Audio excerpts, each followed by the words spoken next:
All right, in the following interview, I talk with three members of the cast of Vox Machina, the best fantasy show on Amazon Prime. One of the best fantasy shows out there, if you ask me. It's an animated adaptation of the Critical Role tabletop game. Uh, and in this interview, I talk with Liam O'Brien, who plays Vax, Marisha Ray, who plays Keyleth, and Sam Riegel, who plays Scanlan. Scanlan, the gnomish bard, the ever horny gnomish bard. We talk about the show, about season 2, which comes out in a few days, and we were supposed to have Laura Bailey in this interview, but she was sick.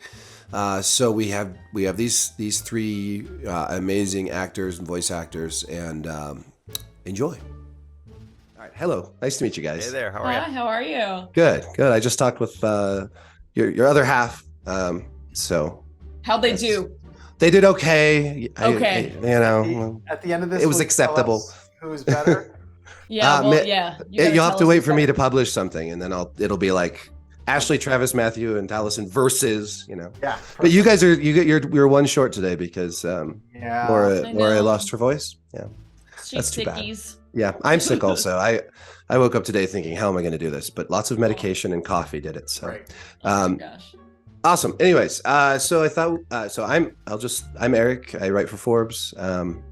And then I thought we could go one by one through you guys. You can say your name, your character, and one unique thing or flaw about your character that makes them interesting and distinct in the story of Vox Machina. Alphabetical order. Liam, you go first. I'm Liam O'Brien. I play Vax Eldan, and Vax throws himself at problems without enough thought sometimes. I'm Marisha Ray. I play Keyleth, who is a wielder of nature magic, and she's got a heart of gold. If she could just believe in herself and her heart a little bit more, she'd be great.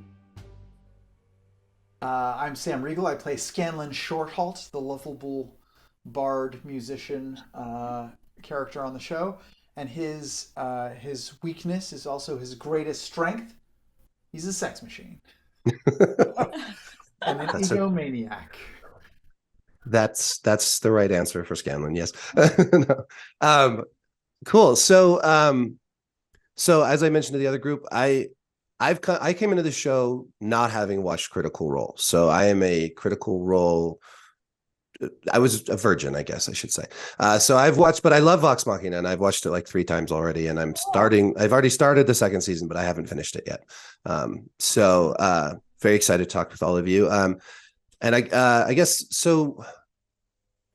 So coming from a D&D campaign and translating that into a TV show, I just thought I'd ask, like, what were some of the challenges and kind of also like the awesome things about taking your characters and your stories that you played and putting it into a totally different format? So much challenge and so much opportunity in adapting. We played for over 350 hours, maybe 400 hours of campaign 1 as these characters. They've lived in our heads for almost a decade now, and we know them inside and out. But going back and watching the campaign, we were making decisions in the moment, sometimes based on dice rolls, sometimes based on just what we thought was a good idea at the moment. And it's so rare to get to go back and retell a story and have the opportunity to make subtle changes and subtle choices that you didn't get a chance to make. It's almost like that thing where you have a conversation with someone and then 20 minutes later you're like, dang, I wish I had said this cool joke. Well, now we get to say that cool joke. We get to go back and sort of rewrite history a little bit.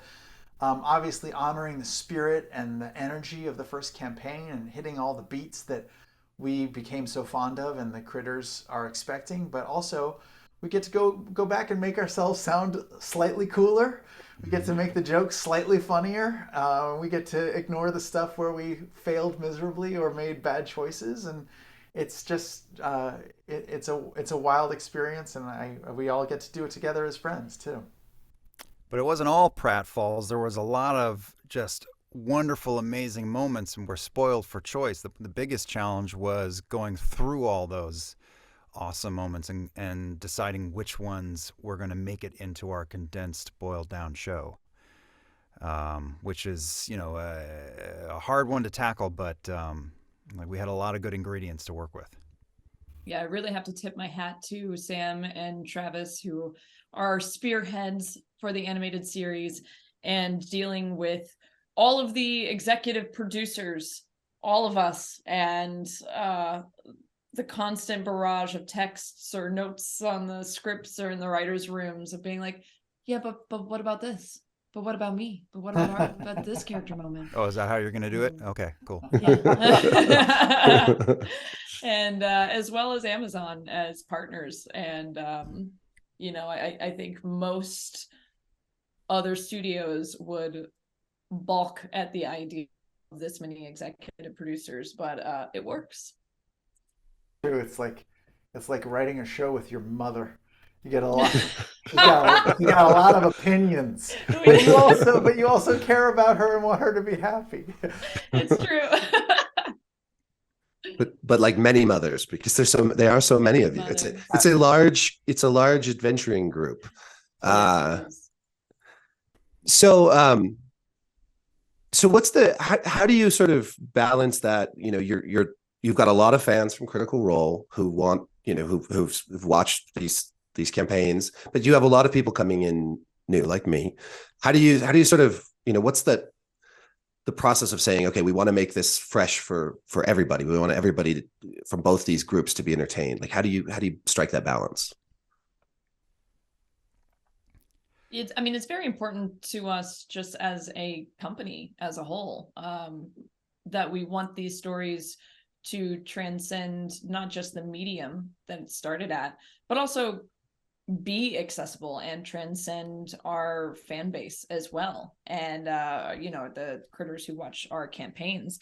So as much as it is for our fans and we take them into consideration at every turn, we do want new audience members to feel welcome and not alienated or like they're jumping into this deep, vast ocean of lore and inside jokes that they're not going to understand or be able to keep up with.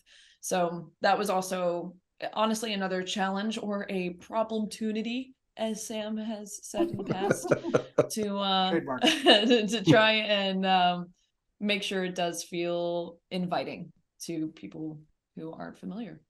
Yeah, we had to keep kicking the tires and be like, "Will this make sense to someone who has no context of the Uh-huh. entire game?" But I will say that at the table and now, we are still just making something that we think is awesome.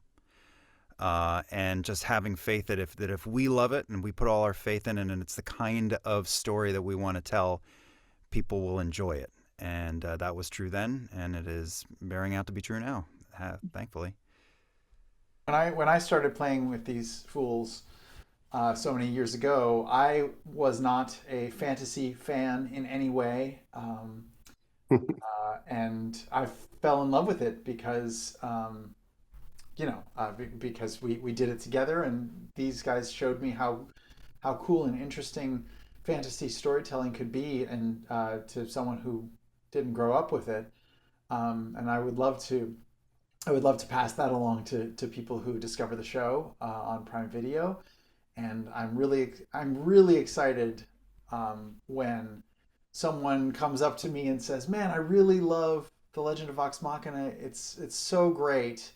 And I say, "Oh, have you watched the live streamed campaign?" And they're like, "There's a live stream campaign?" Like those are the fans that I wanna find with this show. People who don't know fantasy, who don't know TTRPGs, who don't know Critical Role, but just kind of stumble onto it, and they just like the stories. And you guys are all basically remote recording during all of this because of COVID. Is that correct? Most Like, of season two was recorded separately because of it was in the midst of the pandemic. Yes, yeah. but but we're back, baby. We're back to recording in person together, and we recorded some of the first season in person together. So it's our preferred way of doing it, but we know each other so much at this point that we can get through even if we're not in the same room. We know each other's energy pretty well. Season one had a fairly contained story and location. It looks like season two is going to be a lot more spread out, a lot more location, a lot more globe trotting. Can you talk about kind of what makes season two different than season one? Well, it's more of a challenge because again, hundreds of hours getting shrunk down to these handful of episodes, and we're jumping to different parts of the planet and off planet, off dimension. So it's a bigger challenge on Titmouse, our great partners at Titmouse, but it makes the world feel bigger and it sets a bigger stage for our guys. You're right. The season one was a more local issue, so we could focus more on the personal interplay between these people and the villains of the story.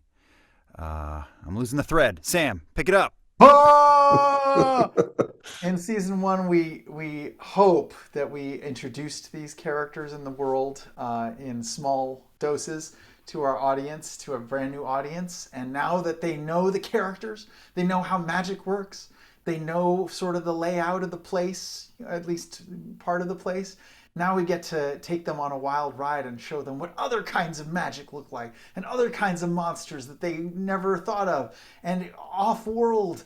And it's so great now because now we get to have sort of the fun of fantasy, which is taking it into wildly unexpected places. Now that they know the characters, we can go deeper. We must go deeper. I never even thought of those monsters.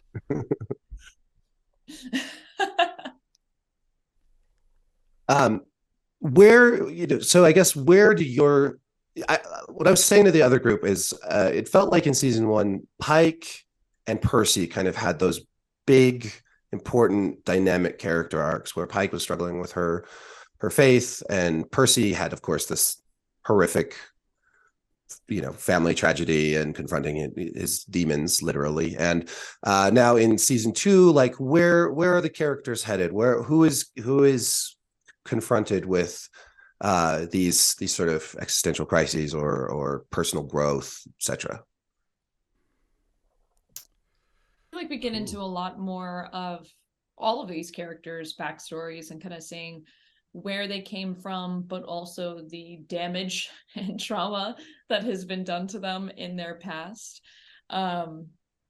Obviously, I think we'll still see even more from Pike and Percy, but man, there is some juicy stuff with the twins, with Vex and Vax. You get to see a lot of Grog and his path becoming the lovable giant that he is now, but wasn't always. And also Keyleth as well. There's a lot of heavy themes of kind of remembering where you've come from, coming to terms with that and what all of that means, and what your family has provided or maybe not. Definitely not. Yeah. No, but you're right, Marisha. Like if season one focused on the emotional with Percy and Pike, really we hit all the other five this season. Some more than others, obviously, but everybody from Scanlan to Keyleth to Vax and Vex, they all have existential crises and moments where they have to question if they're doing it the right way and if their life is how it should be and if they're living up to their expectations of themselves. Obviously, not all of those get resolved in season two, but it's certainly we have the backbone and foundation to keep going with these characters for many more seasons. So speaking of kind of in the same theme, like this is a very funny show, but it can be pretty dark and it can be kind of emotionally poignant. And how How did you settle on a tone for the show? I know there's like, like when you're in a campaign, obviously the tone is a D&D campaign, and it can be, it's very a lot of camaraderie and all that, but settling on a tone for a TV show that is a comedy, but also goes into all these sort of darker places. Was that a challenge? Was that something that you had to really work Yeah. on? I mean, yeah, I we definitely, like you said, the flavor at the table is so unique and interesting because it can go from serious as a heart attack to just the stupidest fart joke you've ever heard. And it was important for us to maintain that, but that is hard to maintain. There's not a lot of shows that are the saddest dramas and also the most hilarious comedies at the same time. Um, so it's all every episode is a challenge to balance, and luckily having great voice actors like Marisha and Liam and the others really helps to thread that needle. But it's a push and pull. Yeah, and it's a challenge, the balance of making it like that sort of that essence, that scripted adaptation. But that's really just as a group. That is our chemistry. We are that percentage of butt stuff, tragedy, and badassedness. Like you throw us all in the pot, and that's the soup that we made. So that's what we wanted to make the show. Because again, like at the table and now, we're just doing the thing that kind of lights us up, turns us on, and those are the things. Heartbreaking Love the butt stuff. spectrum The between butt Critical Role stuff and story. badass. Yeah. So that's where we are. Yeah, I admit I was a little I was pleasantly surprised watching the first season at how, it'd go from, a dick joke or something right into like family getting murdered, Yeah. torture. I was like, wow, this is a little whiplash, but I like it. Um, I'm curious, since we've got you, Sam, with Scanlan being a bard and having some musical bits, how did you guys come up with the musical bits? We knew that Scanlan had to sing and perform because that's where his magic comes from. Um, but so we knew we had to get some songs. It was either licensing someone else's music or making our own. Thank goodness, I many years ago was part of an a cappella group in college with a dude who's now my brother-in-law.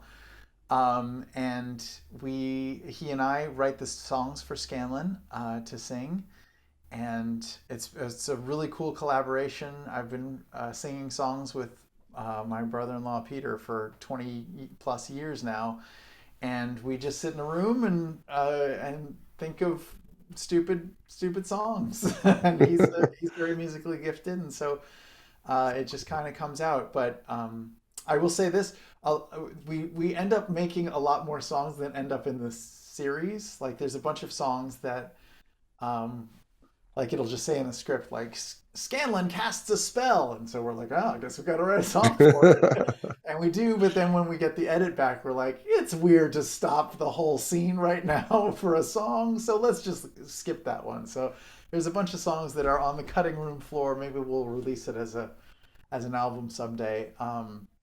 But it's so great to write and perform the music in the show, and in season 2 fans will get a treat because Scanlan, me, Sam Riegel, I'm not the only one singing these songs. Ashley Pike gets to sing a little. Travis got to sing a little. Laura gets to sing a little, and some other guest stars. So hopefully, as we go through the series, everyone will get their shot rocking the mic. Nice. We are almost out of time, but I thought I'd just ask, speaking of guest stars, does look like there's quite a few. Who are you guys excited to work with, or who were you excited to work with on this season from outside the main fold?